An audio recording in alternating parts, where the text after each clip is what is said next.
Hola, hola a todos, bienvenidos a los encuentros de San Antón, encuentros auspiciados por Mensajeros de la Paz y por el Padre Ángel.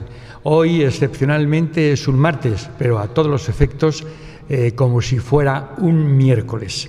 Y hoy venimos a hacer algo importante. Como sabéis, han pasado por aquí deportistas, intelectuales, científicos, religiosos, literatos, y hoy traemos a alguien completamente distinto, ajeno, casi remoto a la temática normal de esta iglesia. Bien, se llama Juan Carlos Ramchandani, sacerdote hindú, que nos va a hablar sobre hinduismo. ¿Por qué creo que es importante? En primer lugar, porque la comprensión de todo lo que nos es ajeno tiene que ser forzosa y necesariamente enriquecedor. Segundo, porque es de personas inteligentes entender a quien te habla sin tener por qué compartir las ideas que te transmite. Y en tercer lugar, porque Mensajeros de la Paz tiene como proyecto hacer un congreso interreligioso, no hacerlo una competición, sino hacer de ese encuentro de religiones una olimpiada de tolerancia y de fraternidad entre todos nosotros. El hinduismo es además un perfecto desconocido, remoto, con un origen asiático, geográficamente distante de nosotros, y afecta a más de 1.000 millones de personas, solo detrás de religiones como la católica o el islamismo. Por tanto, estamos hablando de una religión excepcional. Juan Carlos Ramchandani nació en Ceuta. Es hijo de una familia cuando menos exótica, de padre hindú e indio, ahora nos hablará cuál es la diferencia, y de madre española y católica. Y él es sacerdote. Y voy a traducir un mantra que seguramente Juan Carlos nos recite en hindi o en sánscrito, no lo sé, antes de empezar su intervención. Llévame de lo ilusorio a lo real, llévame de la oscuridad hacia la luz, llévame de la muerte a la inmortalidad. Su nombre Ramchandani, con otro nombre, Krishna Kripadasa, es puróhita, sacerdote hinduista, conferenciante, escritor. Y después de oírle en varias conferencias y de conocerle personalmente, por encima de todo lo que he dicho, es una buena persona, dispuesto a venir aquí, a pesar de perderse por las calles de Madrid. Pero aquí está con la mejor de las sonrisas, con la más pura de las tolerancias para hablarnos. Y quiero por fin terminar mi intervención con algo que me parece decisivo. Hoy voy a saludarle con el saludo hindú, también nepalí, que yo lo he practicado allí, con un namasté. Bueno, podía ser un acto trivial, pero no, creo que está cargado de un simbolismo excepcional. En una iglesia católica, en una iglesia cristiana, en el corazón de un país cristiano como es España, alguien nos va a saludar con el afecto mayor posible, con el namasté. Namasté, Juan Carlos. Namasté. Pues muy buenos días a todos. Agradecerte, Federico, tus palabras.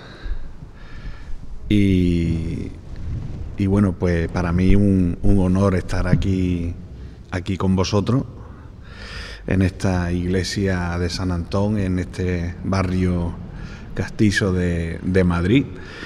Y bueno, me gustaría comenzar mi intervención invocando la gracia de los maestros, ¿no? Porque sin nuestros maestros no podemos tener el conocimiento espiritual, y nuestros maestros son el medio que nos conecta con Dios, con la divinidad.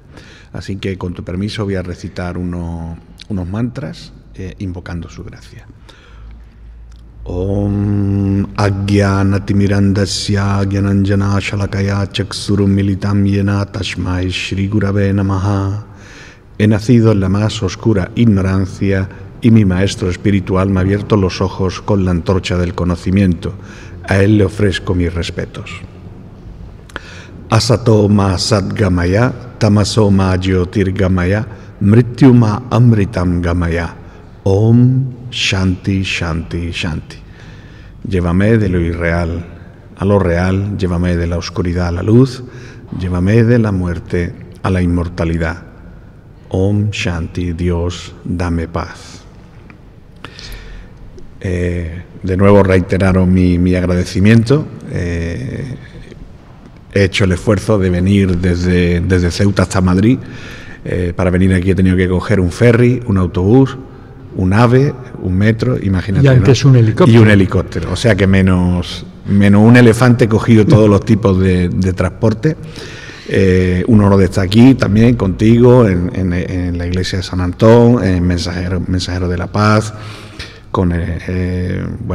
en esta obra del Padre Ángel, que él fue recipiente del premio Convivencia en Ceuta, con lo cual yo lo conocí allí, el premio que otorga la ciudad, y también lo conocí un poco más en el año 2019, en el Congreso de San Egido de Paz sin Fronteras. Entonces conozco su obra, la obra que él hace de ayuda a los más necesitados en la India recibe un nombre muy específico que se llama Karma Yoga. Karma Yoga quiere decir hacer un servicio rechazando los frutos de ese trabajo. Es decir, nosotros trabajamos para esperar un sueldo, una compensación económica, pero cuando tú haces un servicio desinteresado para ayudar al ser humano, eso se llama Karma Yoga, y es uno de los diferentes caminos que el Señor Krishna habla en la Bhagavad Gita. La Bhagavad Gita es como la Biblia del hinduismo, uno de los principales textos sagrados, donde habla que uno de los caminos para llegarle es a través del Karma Yoga o del servicio desinteresado al ser humano a través del servicio social y de obras benéficas, ¿no? Entonces, a mí siempre que me han preguntado por grandes Karma Yogi, en vez de citar a personalidades de la India, siempre he citado especialmente a Vicente Ferrer, que hizo una obra inmensa en la India, la Madre Teresa de Calcuta, y nosotros en España también tenemos nuestro gran Karma Yogi, que es el Padre Ángel. Entonces, bueno, muy contento, como bien has comentado, yo he tenido la oportunidad o la gran fortuna de nacer en una familia interreligiosa, donde recibí la educación cristiana católica por parte de mi madre y la religión hindú por parte de mi padre, y a partir de los 13 años más o menos pues me sentí, digamos, más inclinado del camino del hinduismo. Con 15 años fui iniciado formalmente en la tradición hindú. Con 17 años viajé por primera vez a la India, que sería el primero de 28 viajes que he hecho por la India, donde he permanecido en diferentes etapas hasta un máximo de estado 6 años en la India, formándome como puróhita, como sacerdote, aprendiendo sánscrito, los rituales y vivir la espiritualidad hindú en el contexto cultural apropiado. El hinduismo sigue siendo desconocido en Occidente, pero aún más en España, ¿no? Por esa distancia geográfica. Y, por ejemplo, los ingleses, pues al ser el imperio colonizador, pues se trajeron muchas cosas de la India, no solamente todo lo que se llevaron material, sino que también trajeron enseñanzas, ¿no? Entonces, en España todavía hay muchos tópicos, muchos conceptos erróneos. También nos encontramos, hay que ser un poco autocrítico, no solamente el público o las administraciones tienen parte de la culpa, sino también el propio hinduismo, ¿no? Porque nos encontramos en una situación que cualquier persona que haya estado en un viaje organizado en la India o que sea profesor de yoga se atreve a hablar en nombre del hinduismo, ¿no? Entonces, en nombre del hinduismo, bueno, con libertad cada uno habla de lo que quiera, pero si quiere hablar de una temática y dar una información veraz y exacta, es importante que la persona esté versada en la escritura, que esté reconocido a través de una escuela. Nosotros la llamamos Sampradaya. En el hinduismo hay 4 escuelas filosóficas, 4 Sampradaya. Yo pertenezco a la escuela Vaishnava, que somos los devotos de Vishnu, pero también está la Shaiva, devoto de Shiva, los Shakta, que son devotos de la diosa, y los Smarta, que creen en una divinidad sin atributos, sin forma. Entonces, en el hinduismo hay bastantes corrientes, es como una confederación de diferentes credos que tenemos una serie de puntos en común, pero que muchas veces hay diferencias lingüísticas, diferencias regionales, e incluso dentro de una misma escuela luego han surgido maestros reformadores que han alterado incluso las enseñanzas, lo cual también tiene validez, porque en el hinduismo no todo es dogmático y perenne, sino que va evolucionando constantemente de acuerdo a 3 cosas: tiempo, lugar y circunstancias. No podemos predicar hace 2000 años, en un contexto histórico de lo que era el subcontinente indio, a la prédica de un hinduismo como una religión global y en el siglo XXI. Entonces, el mensaje, sin perder la esencia, sin ser inalterable, debe de adaptarse a las circunstancias en las que vivimos. Entonces, bueno, mi labor es, entre otras, pues aportar luz, dar conocimiento sobre el hinduismo. Uno de los, cuando se hacen, que tú mencionabas, los congresos interreligiosos, muchas veces el hinduismo queda excluido, porque siempre hablan de religiones abrahámicas, ¿no?, como cristianismo, islam y judaísmo, que tienen un libro en común, y el budismo a lo mejor lo aceptan, pero el hinduismo lo ven más raro, ¿no?, como el principal concepto erróneo, que es una religión politeísta. En el hinduismo, como he comentado, existen diferentes corrientes, y hay una corriente politeísta que es minoritaria. La corriente mayoritaria es una corriente monoteísta, pero que dice que Dios no lo podemos limitar ni a una sola forma ni a un solo nombre. Esto se llama técnicamente monoteísmo polifórmico, es decir, Dios solo hay uno, pero tiene esa capacidad de manifestarse en innumerables divinidades y ser conocido por muchos nombres. El hinduismo también reconoce que la verdad no solamente está en el hinduismo, porque sea históricamente la religión más antigua de la humanidad y que a día de hoy sigue perdurando. Otras civilizaciones han desaparecido o simplemente la podemos estudiar a través de los restos arqueológicos, ¿no?, como Babilonia, Egipto, las culturas precolombinas, pero el hinduismo sigue vivo, sigue evolucionando y sigue atrayendo a millones de personas, 1.000 millones de personas. La inmensa mayoría están en el subcontinente indio, entre India, y luego hay 2 minorías muy importantes en Bangladesh y en Pakistán, y por supuesto en Nepal, que la gente confunde Nepal como un país budista, pero Nepal es un país hinduista, y los budistas que hay son refugiados del Tíbet que se establecieron en Nepal igual que en la India también, ¿no? Juan Carlos, ¿cuál es la diferencia entre hindú e India? Vale, pues esta es una pregunta que también a mí me gusta hacer bastante pedagogía, porque aquí también lo confundimos bastante. India, persona o algo relacionado con la India como país. Bien, una persona india es una persona que puede tener la nacionalidad india o ser de origen indio, pero no necesariamente es de religión hindú. En la India, aunque el hinduismo es el 83% de la población, pero en la India hay 200 millones de musulmanes, en la India hay 20 millones de cristianos, en la India hay 20 millones de sikhs, en la India hay 6 millones de budistas. Entonces, decir indio no es automáticamente decir hindú.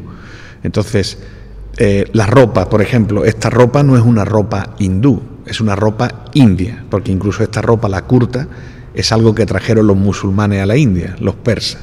Este pañuelo, por ejemplo, que sí lleva mantras y símbolos hindúes, sí se podría decir que es una ropa hindú, pero a veces dicen el cine hindú, no, el cine comercial de la India, conocido popularmente como Bollywood, pues participan actores que son musulmanes, o a lo mejor el director es cristiano, y no necesariamente son hindúes. Entonces sería erróneo decir música hindú, o cine hindú, o ropa hindú. Es importante que sepamos separar. Y las personas que practican el hinduismo, aunque la inmensa mayoría sean de origen indio, no debemos de olvidar de que, por ejemplo, hay personas en el sudeste asiático, en concreto en la isla de Bali, en Indonesia, donde el 85% de esa isla son hindúes, y son personas que nunca han estado en la India, ni étnicamente ni son de la India, ni saben hablar hindi. Pero incluso hay hindúes de Ceuta. Exactamente.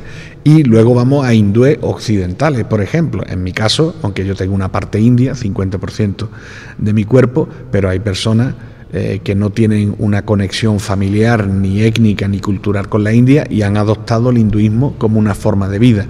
Porque el hinduismo no solamente conlleva una espiritualidad, sino conlleva una cultura y conlleva una forma de entender la vida, una cosmovisión específica donde se respetan las diferentes verdades, ¿no? Nosotros tenemos un dicho que es Ekam Sat Vipra Bahuda Balante, que quiere decir Ekam Sat, la verdad es una, pero los sabios la llaman de diferentes maneras. Es decir, Dios es uno. Nosotros, por ejemplo, los Vaishnavas le llamamos Vishnu o Krishna, los Shaivas le llamarán Shiva, los cristianos le llaman Jesús, los judíos le llamarán Adonai o Elohim, los musulmanes Allah. Lo llaman de diferentes formas, pero nos estamos dirigiendo a una misma y única entidad que es la que rige este mundo. ¿Cuál es la denominación de hindú? Bien, la palabra hindú en realidad es una palabra de origen extranjero, no es una palabra que se encuentra en el sánscrito. El sánscrito, que es la lengua litúrgica del hinduismo, y que el sánscrito tiene una antigüedad de más de 5.000 años y está considerada la madre de las lenguas indoeuropeas. El alemán, el latín, incluso en el español tenemos muchas palabras que trazamos su origen al sánscrito. Entonces la palabra hindú no es una palabra sánscrita ni aparece en las escrituras sagradas, que como sabes tenemos los 4 principales libros, los 4 Vedas. La palabra Veda significa conocimiento, que es de donde surge toda la cultura de los Vedas. Luego tenemos las Upanishad, que son tratados filosóficos. Tenemos los Puranas, que son textos de carácter sagrado que transmiten la enseñanza a través de historia y analogía. Y tenemos un libro principal que es la Bhagavad Gita, que es la esencia de todo ese conocimiento y que, como comentaba antes, si tuviéramos que mencionar un único libro del hinduismo, sería la Bhagavad Gita, o el canto de Dios, el canto del bienaventurado, el que lleva las principales enseñanzas del hinduismo. Entonces, en ninguna de estas escrituras aparece la palabra hindú. ¿Cómo surge? Pues con las invasiones de los musulmanes. ¿Y por qué digo musulmanes? Porque eran árabes, eran persas, eran turcos, que llegan a la India en busca de su riqueza, oro, seda, plata, piedras semipreciosas, y entran por la zona del río Sindhu, que hoy en día se encuentra en la región de Pakistán. Entonces, cuando llegan al río Sindhu y preguntan a las personas que vivían allí que cómo se llama esta zona, y ellos dicen, se llama el río Sindhu, el valle del Sindhu. Y entonces en Farsi, que es el persa, que es la lengua de lo que hoy en día es Irán, Irak, dice, en vez de decir Sindhu, pronuncian con una H aspirada y dicen Hindu. Y Sindhu se convierte en Hindu y ellos le llaman a la India Hindustán, la tierra de los hindús, de los hindúes. Pero hasta el siglo XVII no hay ningún texto que mencione la palabra hindú. A partir del siglo XVII los propios sanatanis, y ahora explicaré este término, se reconocen finalmente de que somos hindúes. El término originario del hinduismo es Sanatana Dharma. Sanatana significa lo eterno, lo que no tiene ni comienzo ni final. No se conoce el fundador del hinduismo. Dharma, el deber religioso espiritual de la persona. Entonces es un deber eterno. Y las personas que practican este Sanatan Dharma se llaman Sanatanis, aquellos que siguen el Sanatan Dharma. Pero hoy en día, incluso en la propia India, pues todo el mundo ya ha aceptado esta denominación internacional de hindú o hinduismo. Has hablado, Juan Carlos, de tu pertenencia a una de las conferencias, de las 4 conferencias, y has hablado de Vishnu o Vishnu. Sin embargo, el dios es Ganesha. Bueno, en el hinduismo hay un concepto que le llamamos Brahman. Brahman quiere decir una entidad suprema que puede tener forma o puede no tener forma. Se llama Saguna, es decir, con atributo, que adopta una forma. Nirguna. Nirguna quiere decir sin forma. Bien. Y esa energía divina que lo penetra todo, que está presente en todas las entidades vivientes, no solamente en los humanos, tiene la capacidad de manifestarse en innumerables formas. Entonces, para los Vaishnavas, a la tradición a la que yo pertenezco, el Dios supremo es Vishnu. Sin embargo, para otra tradición será Shiva. Y ahora que menciona a Ganesha, que también lo adoramos los Vaishnavas, es una divinidad específica que se le atribuye, que es el Señor de los comienzos y el que destruye los obstáculos en nuestra vida. Por ejemplo, un hindú, cuando quiere realizar un viaje, para que todo le salga bien, ora primero a Ganesha. Cuando quiere abrir un negocio, ora a Ganesha.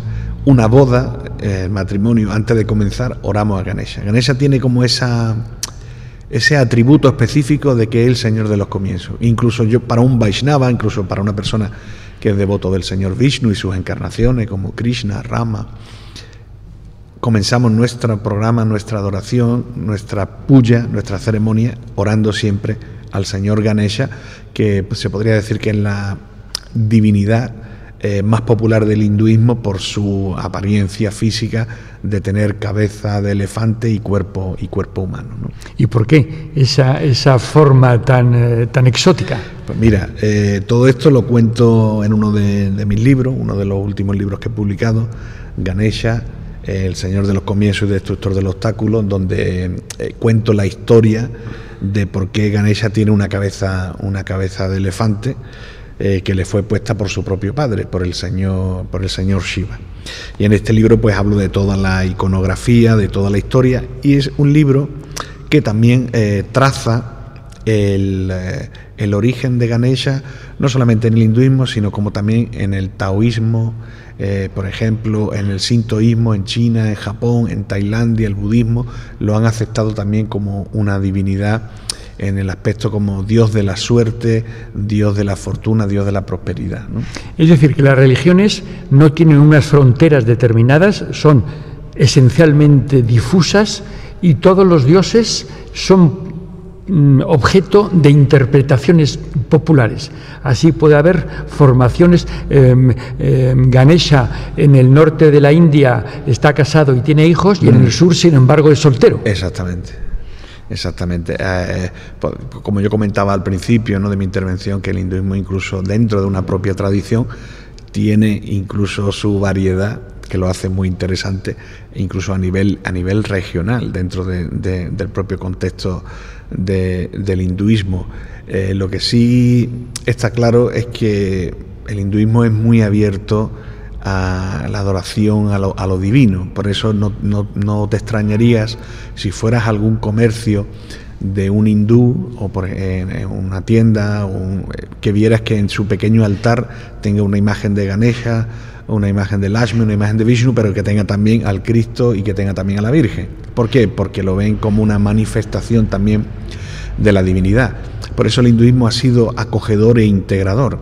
En la India, como te he comentado, no solamente está el hinduismo, sino el hinduismo como religión originaria, primigenia, por su voluntad de acoger, de tolerancia, de integrar, pues ha acogido muchas otras religiones, incluso aquellas que llegaron de forma violenta, como puede ser el Islam, pero acogió al cristianismo. De hecho, el mausoleo o la tumba de Santo Tomás está en Madrás, en Milapur.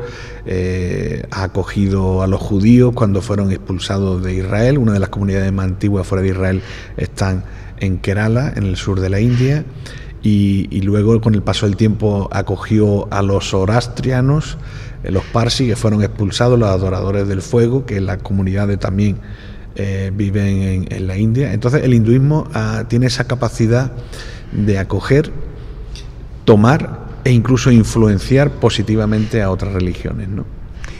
Todo esto huele a tolerancia. ¿Ha sido siempre así? Porque no se puede aplicar eso mismo al cristianismo ni tan siquiera al islamismo. Pero ¿ha sido siempre una de las constantes la tolerancia hacia los demás? Una de las principales enseñanzas del hinduismo es la ahimsa o la no violencia, que Gandhi pues lo hizo como su meta, ¿no? Siempre que hablamos de Gandhi lo unimos a ahimsa. En el hinduismo, nuestro libro principal, la Bhagavad Gita, lo habla el Señor Krishna, la encarnación divina, en campo de batalla de Kurukshetra, justo antes de comenzar una guerra. Entonces el hinduismo no es que no haya habido guerra, ¿no? Incluso siempre habla de la autodefensa.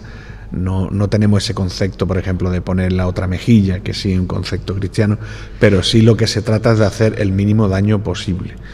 Y esa visión de que una persona entre en una iglesia y se presine, o que un musulmán se ponga de rodillas y reza hacia la Meca, en el hinduismo se ve como diferentes manifestaciones de dirigirse a Dios.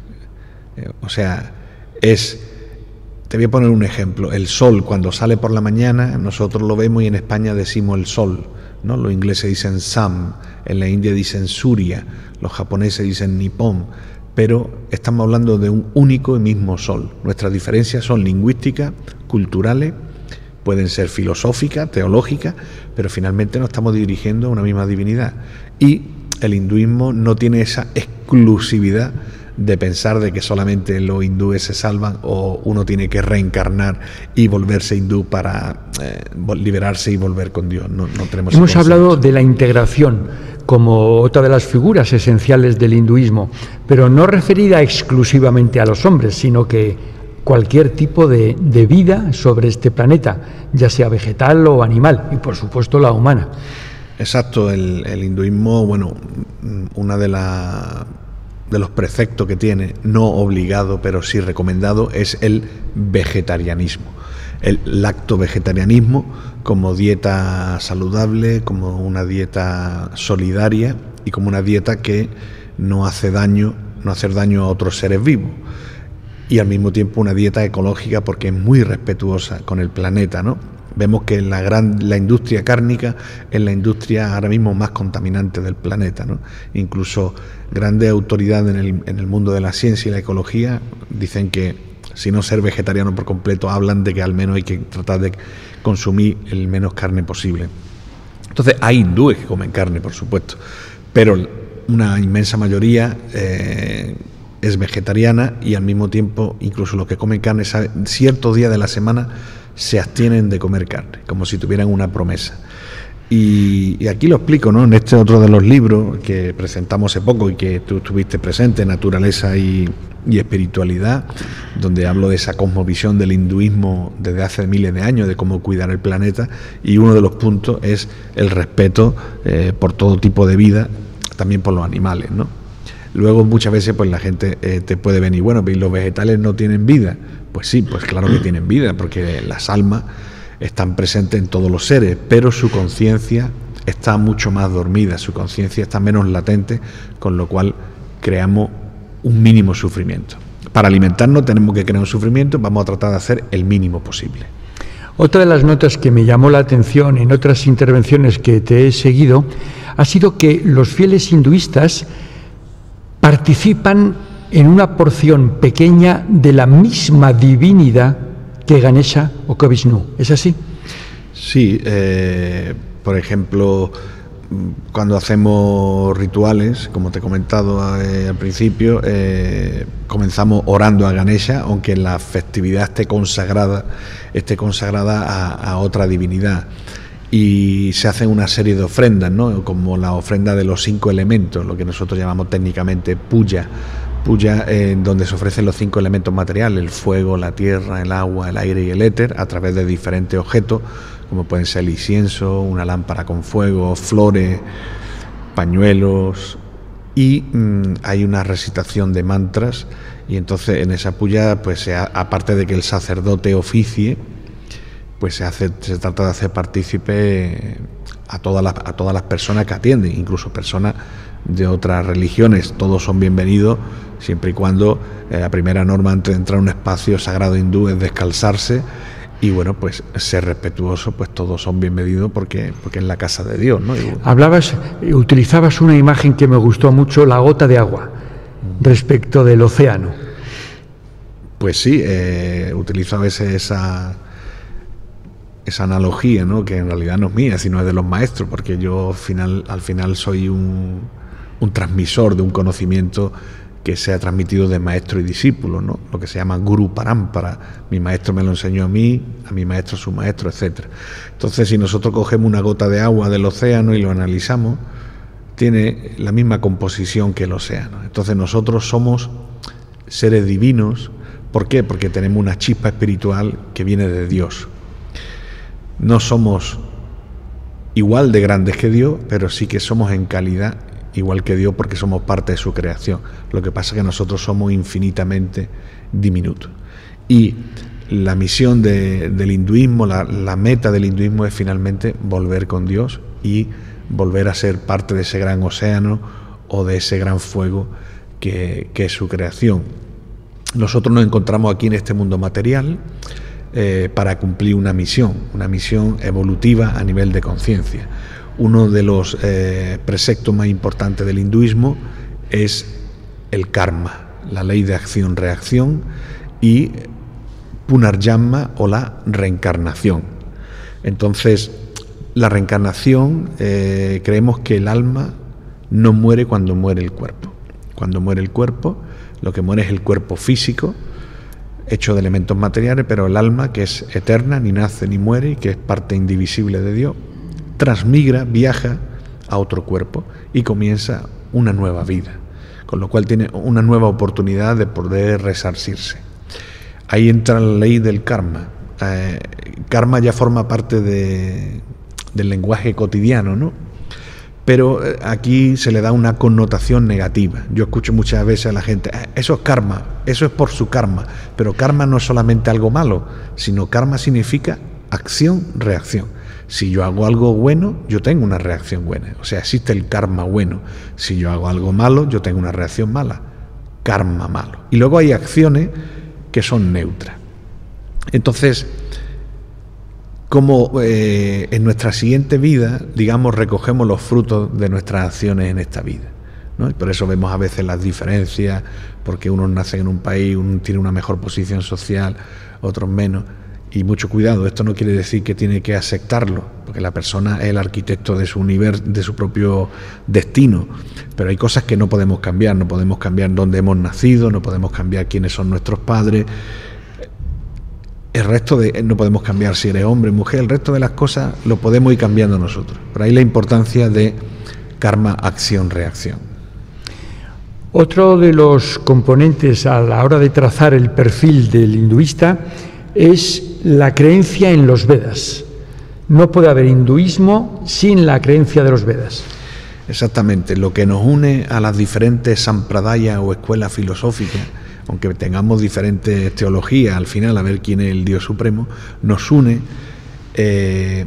la revelación de los Vedas. La palabra Veda significa conocimiento, son 4 libros sagrados: Rig Veda, Yajur Veda, Atharva Veda y Shama Veda. El más antiguo es el Rig Veda, que puede tener una antigüedad escrita de unos 4.500 años, pero su antigüedad oral puede estar hasta unos 6.000 años. Y en estos libros sagrados que se recitaban, se aprendían de manera oral en sánscrito, pues nos viene todo el conocimiento, ¿no? Quién es Dios, cómo crea el universo, cuál es el ser humano, cuál es la misión del ser humano. Entonces, la importancia de la creencia en los Vedas. Esto es fundamental.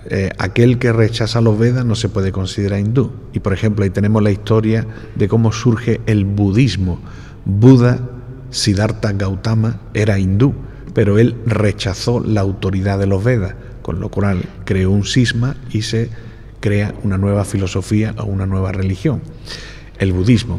El budismo posterior y también bebe del hinduismo, tenemos cosas en común como karma, samsara, el mundo material, la importancia de la sangha, de la unión de las personas con una mentalidad parecida, el concepto de kala, del tiempo. Pero la gran diferencia, que mucha gente no se da cuenta, es que el budismo no es teísta. El budismo no cree en una divinidad suprema. En el hinduismo habla de Ishvara. Ishvara significa literalmente el controlador. Tenemos un controlador, ¿no? Controlador supremo, Dios. Mientras que el budismo, aunque tiene muchas cosas en común, dice que no hay un controlador supremo, que nosotros somos alma aquí y nosotros nos podemos volver también, digamos, esa alma controladores, ¿no? Entonces, esa es una diferencia principal.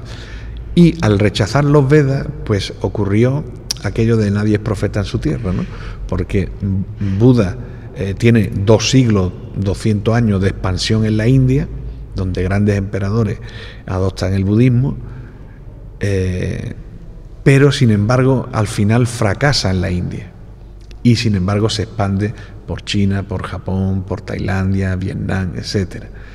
Porque la importancia de los Vedas, al rechazar la autoridad de los Vedas, fracasa. Entonces, como bien has comentado, uno de los preceptos que nos une a las diferentes escuelas del hinduismo es reconocer la autoridad y que son aparaushaya. Aparaushaya quiere decir que son libros revelados por la divinidad, que no son escritos por el hombre.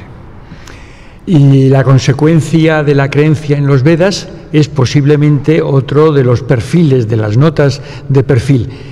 Tener un maestro que te dirija e interprete los Vedas, gurú. Exactamente. La importancia es otro de los preceptos que tenemos en común, el aceptar un maestro o maestra. La palabra gurú tiene varios significados. En el sánscrito hay palabras que pueden tener hasta 10 significados diferentes, según cómo se utilice. Dos de las principales, gurú significa aquel que es muy pesado en conocimiento. Y también significa aquel que disipa la oscuridad.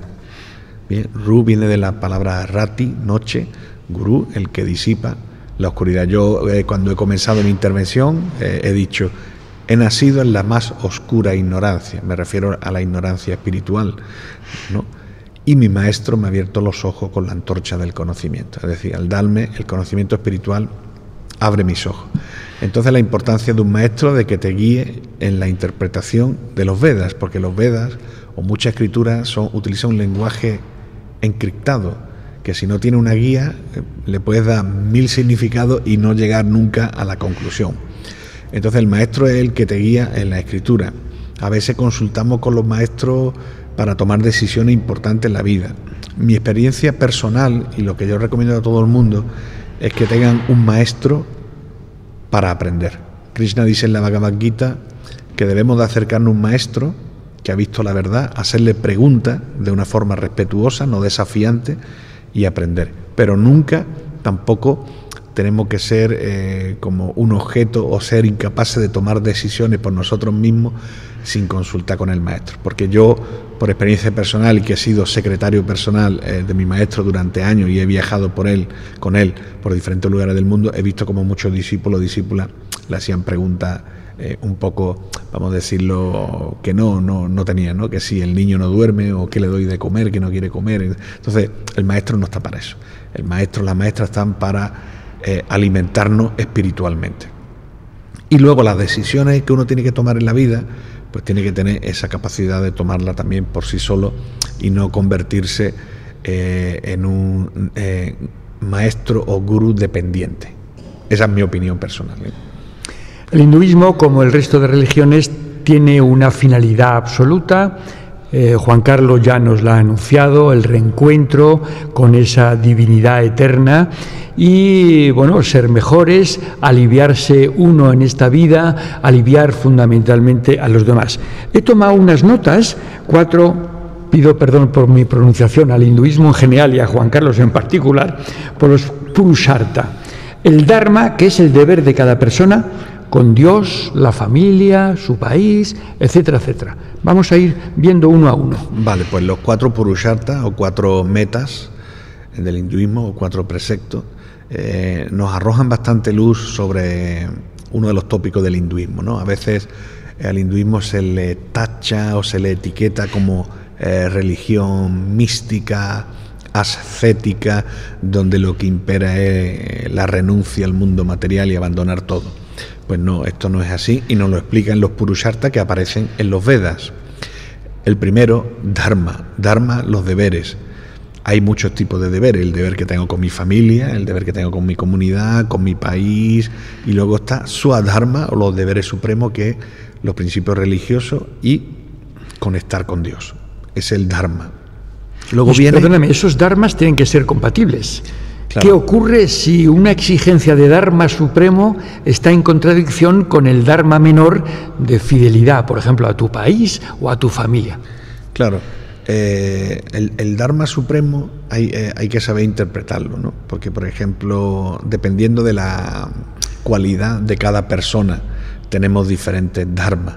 Por ejemplo, el brahmana, el sacerdote, su cualidad es el estudio, la enseñanza, el guiar a las personas, el oficiar los rituales. No le puedes pedir, por ejemplo, el dharma de un kshatriya, que sería un guerrero. Entonces, dependiendo de nuestra situación social o de nuestra naturaleza, tenemos diferentes dharmas. Lo que mi maestro siempre decía era que en la vida espiritual, y como en todo, tenemos que utilizar el 99,99% de sentido común, ¿no? Esto es muy importante y yo siempre abogo por el equilibrio entre la materia y el espíritu. Se llama bhakti, significa en sánscrito devoción. Si yo tengo mucha devoción pero no tengo conocimiento, al final se vuelve en un fanatismo, al final se vuelve en algo muy emocional. Si por el contrario tengo mucho Vedanta quiere decir que he aprendido de los Vedas, tengo mucho conocimiento, pero no tengo devoción, no tengo amor, ¿qué ocurre? Que al final se vuelve todo una especulación, algo muy árido, muy intelectual. Entonces la importancia de mantener el equilibrio entre Bhakti, devoción, y Vedanta, conocimiento. Y ahí es como puedes saber aplicar el Dharma, ¿no? Y cuando cumples bien el Dharma, pues tienes también Artha. Artha quiere decir el desarrollo económico. Y es el segundo de los preceptos. Exactamente.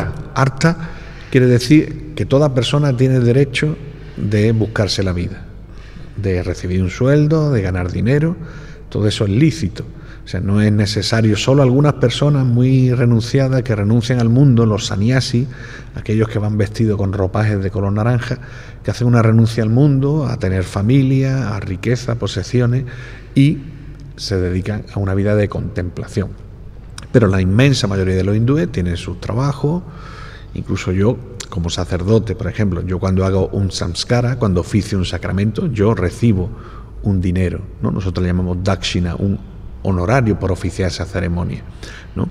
Entonces, toda la persona tiene que tener un dinero para que se mueva la sociedad y para mantener la familia. En el hinduismo, los puróhitas estamos casados.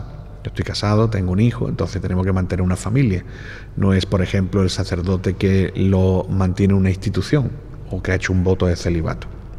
Entonces, cuando Artha está asegurado el recibir el dinero por métodos lícitos, después viene Kama. Kama, que significa el placer, el tener un tiempo para la recreación, para el disfrute, ¿no? He cumplido con mis deberes, Dharma. He ganado dinero, he trabajado arduamente, Artha, ahora me toca disfrutar, Kama. Y Kama a muchas personas les suena del Kama Sutra, ¿no? Ese texto sobre sexualidad de que tiene más de 2.500 años de antigüedad, ¿no? Kama Sutra, o los aforismos del placer. Entonces es lícito también tener un placer, el viajar, si te gusta comprarte una camisa o irte a comer a un restaurante con la familia, todo eso es lícito porque has trabajado duro, y eso también lo que te hace es crear una sensación de calma. Pero en este mundo material tenemos que tener siempre constante que todo es temporal. Entonces, tanto el disfrute como el recibir el dinero, todo es temporal. Entonces, esa temporalidad nos tiene que hacer que nunca olvidemos moksha. Moksha, que es la finalidad, la meta del hinduismo, que es alcanzar la liberación. ¿La liberación de qué? La liberación del samsara. Samsara significa la rueda de nacimiento y muerte. Yo hablaba de la reencarnación, de cómo muere el cuerpo y el alma sigue transmigrando. Me llamó la atención, perdona que te interrumpa, el que a este renacer a la vida le llamáis justo al contrario, la continua muerte. Sí, porque al final implica un sufrimiento, ¿no? Reencarnar es el alma espiritual tener de nuevo un cuerpo material, y el cuerpo material está sujeto a lo que nosotros le llamamos las 4 miserias. Las 4 miserias materiales, que en sánscrito son Janma, Mrityu, Jara, Vyati, que quiere decir sufrimos al nacer, sufrimos con la enfermedad, sufrimos la vejez y sufrimos la muerte. Entonces, esto lo estamos haciendo constantemente. Al mismo tiempo que la reencarnación es una oportunidad para liberarnos, al mismo tiempo puede ser una fuente de atadura, porque constantemente estamos liberando. Estamos sufriendo. Entonces la importancia de al final alcanzar moksha, o la liberación. ¿Y qué ocurre? Que ese alma que se libera después de la muerte regresa con Dios, regresa al mundo espiritual, que en la tradición a la que yo pertenezco se llama Vaikunta, y Vaikunta, traducido literalmente, significa donde no hay ansiedad. Es decir, una vez que estamos ya en el mundo espiritual con Dios, ya no nos tenemos que preocupar de pagar las facturas, ni de los estudios de los niños, ni de todos los requerimientos materiales, sino que vivimos en un estado de felicidad, lo que se llama en sánscrito Sat Chit Ananda, que quiere decir en un estado de bienaventuranza, conocimiento y con un cuerpo ya eterno. ¿No es la liberación de los apegos? Exactamente, la liberación de los apegos, porque ya no tienen ningún apego ni ningún deseo, porque todos están ya cubiertos. Poquísimas personas como tú tienen la posibilidad de analizar comparativamente hinduismo y cristianismo. Tú mismo has dicho al inicio que a partir de los 15 años tu inclinación fue hacia el hinduismo, pero has conocido, porque has mamado literalmente, el cristianismo. De todo lo que nos has hablado, cambiando la terminología, todos son puntos en común con el cristianismo. Sí, de hecho hay bastantes puntos en común. El cristianismo nunca va a aceptar de que Jesús estuvo en la India también en sus años perdidos, ¿no? Y que dice que parte de su conocimiento lo obtuvo en la India. Incluso hay textos escritos en Pali, que es la versión del sánscrito antiguo en Nepal, donde se habla de Isa, un santo que vino del Medio Oriente, donde aprendió. Pero independientemente de esas posibilidades de que puedan ser verdad o no, históricas o no, eso no lo vamos a debatir, sí que tenemos bastantes puntos en común. Yo destacaría el tema del servicio al ser humano, como comentaba antes, del karma yoga, como método de purificación interna y de servicio a la divinidad a través del servicio a su creación. La importancia de los sacramentos, ¿no? Nosotros tenemos, por ejemplo, Namakarana Samskar, que sería como el bautizo, donde se le da un nombre hindú a una persona. Tenemos el rito del Upanayanam, del cordón sagrado, que sería como la confirmación. Tenemos Vivaha Samskara, que es el rito del matrimonio. Tenemos Antieshti Kriya, que es los ritos funerarios. Entonces también tenemos unos ritos de paso o sacramentos, igual que en el cristianismo, ¿no? Quizá una diferencia importante teológica sería pues esa visión del cristianismo de que solamente a través de Jesús se puede alcanzar al Padre, ¿no? Krishna, por ejemplo, en la Bhagavad Gita habla de diferentes caminos. ¿Por qué? Porque hay muchos tipos de personas. Hay personas que le viene bien dhyana yoga, la meditación, pero todo el mundo no se puede sentar a lo mejor 2 horas meditando, porque su naturaleza es más impulsiva. Entonces está Bhakti Yoga, el yoga de la devoción, del amor. Hay otras personas que son muy intelectuales, Jnana Yoga, conocer a Dios a través de la lectura, del conocimiento, de la meditación profunda.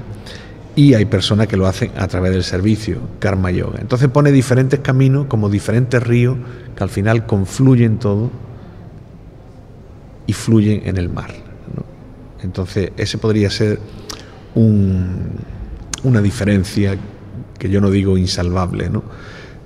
Y luego también creo que tanto cristianismo, específicamente el catolicismo, y el hinduismo también apuestan por el diálogo interreligioso, porque es importante. Yo digo que las personas se enamoran, se quieren cuando se conocen. Entonces, para enamorarse 2 personas, o en este caso 2 tradiciones, 2 culturas, 2 cosmovisiones, la importancia de conocerse en un diálogo sincero, en un diálogo sin obstáculos, en un diálogo donde sepamos aceptar las diferencias del otro y ahondar en lo que tenemos en común. Creo que esto es fundamental. Y en lo que respecta, yo como hindú, mi respeto y simpatía por todos los credos, pero sí que me une un especial cariño, un especial vínculo con el cristianismo, puesto que mi madre es cristiana y nosotros somos 4 hermanos y tengo mis otros hermanos que practican el cristianismo. Y también nos ha enseñado que a la hora de la celebración de las festividades Por ejemplo, el día 25, Navidad, yo acudo a su casa, y cuando es festividad de hindúes, por ejemplo, dentro de unos días va a ser Diwali, la festividad de las luces, que es como las Navidades del hinduismo, pues ellos vienen a mi celebración. Entonces creo que es importante el respeto mutuo y sobre todo el conocer, no cerrarnos y pensar que nuestra tradición es la mejor, nosotros somos los elegidos, los demás están equivocados. Yo creo que eso es una mentalidad muy, muy cerrada. Tenemos que estar abiertos a escuchar, a aprender y coger todo lo que sea posible. Yo, una de las cosas que más admiro y que viene mucho a vuestro trabajo que realizáis aquí es el tema de la caridad en el cristianismo, ¿no? Porque, por ejemplo, en la ciudad de Ceuta, donde yo vivo, ahí tenemos asociaciones islámicas que solo dan caridad a los musulmanes. O en la India hay asociaciones hindúes que solo dan caridad a los hindúes. Sin embargo, en las asociaciones cristianas caritativas se le da la caridad a todas las personas, sin preguntar de qué religión es ni de dónde viene. Entonces, es una de las cosas que yo admiro y que vosotros sois referentes aquí, no solo en Madrid, sino en toda España, ¿no? Hemos consumido nuestro tiempo, lamentablemente. A mí no me han sonado ajenas los mantras que Juan Carlos en sánscrito ha recitado, y espero sinceramente que Juan Carlos tampoco se haya sentido extraño en un templo. Entendemos, él y yo, que las diferentes fes son absolutamente compatibles, y es más, solo nos enriqueceremos si, como tú acabas de decir, nos conocemos y nos enamoramos. Darte las gracias en nombre de Mensajeros de la Paz, en nombre del Padre Ángel y de todo corazón. Namaste. Namaste, muchas gracias por traerme aquí, la verdad, a este templo, a esta casa de Dios, donde me siento muy bien, y espero que esta sea la primera de muchas colaboraciones. Así será. Namaste y Om Shanti. Muchas gracias.